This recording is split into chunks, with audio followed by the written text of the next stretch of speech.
I was holding my wife's hand in the delivery room. 9 months of preparation, painted the nursery, built the crib, read every parenting book. The doctor said one more push. My wife screamed, and then I heard it, my baby's first cry. The nurse placed him in my arms. Beautiful, perfect, 10 fingers, 10 toes, and completely black. Dark skin, curly black hair. I'm white. My wife is white. Our families are white for generations. I looked at my wife. She looked at the baby, then at me, and I saw it in her eyes.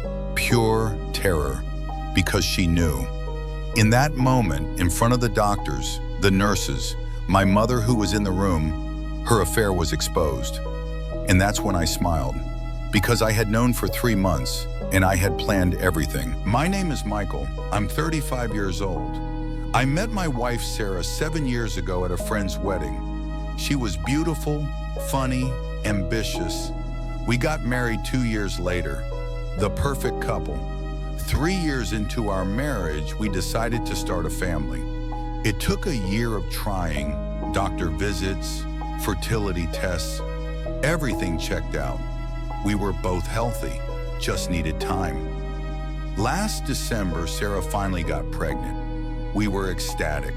I cried when I saw the positive test. We told our families on Christmas. Everyone was thrilled. Sarah's pregnancy was textbook perfect, no complications. Every ultrasound showed a healthy baby boy.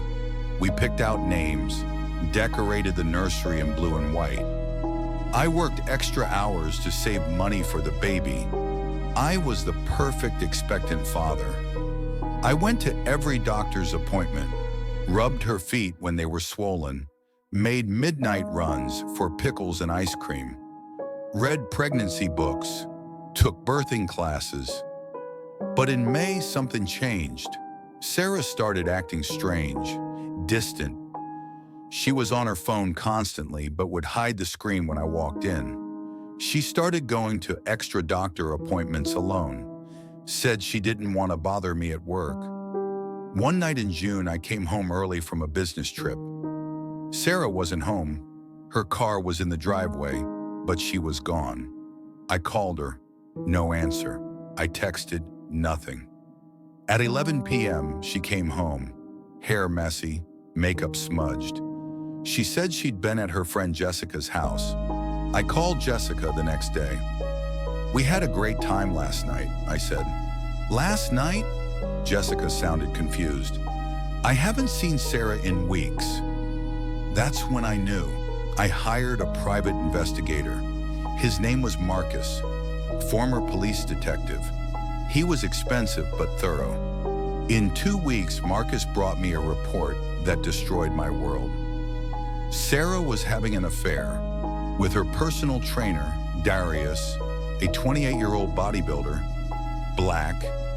They'd been seeing each other for over a year, since before she got pregnant. Marcus had photos, Sarah and Darius at hotels, at his apartment, in her car in parking lots, kissing. More than kissing, the timeline was clear. Sarah got pregnant around the same time she started the affair. She'd been sleeping with both of us. But here's what made me sick. The fertility issues we'd had, they were fake. Sarah had been on birth control the entire time we were trying.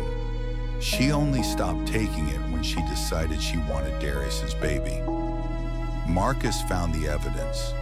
Prescription records, text messages between Sarah and Darius. I stopped the pills.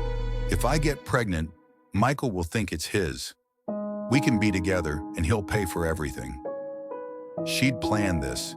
She wanted Darius's baby, but my money and stability. I sat in my car reading that report, and I felt something break inside me. Not sadness, not anger, something colder. I called Marcus back. I need you to do something for me. For the next 3 months, I acted completely normal. Loving husband, excited father-to-be.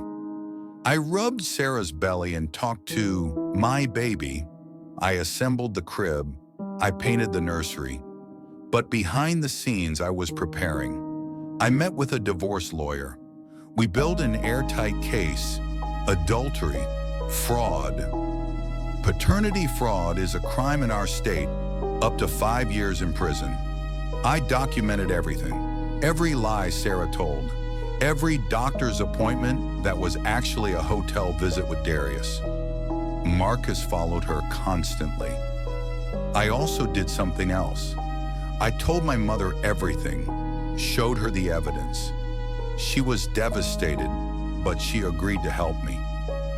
I want to be in the delivery room when the baby is born, she said. I want to see Sarah's face when the truth comes out. I contacted Darius. Anonymous message. Sarah's husband knows about you. He's planning to confront you at the hospital when the baby's born. Be there or he wins. I knew Darius would panic. I knew he'd show up. September 15th, Sarah went into labor. We rushed to the hospital. I held her hand.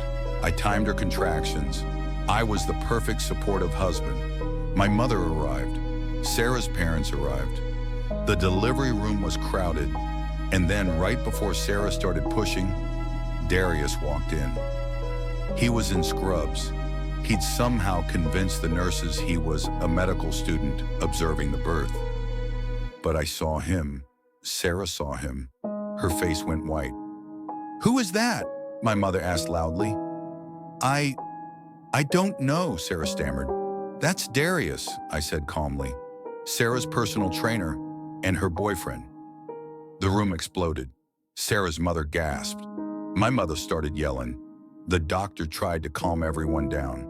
"Michael, please." Sarah was crying, contracting, panicking. "Push," the doctor said. "The baby is coming." Sarah pushed, screaming, not just from pain. Darius stood frozen in the corner. Security was on their way, but the baby was coming too fast. One more push. The baby crowned. The doctor caught him.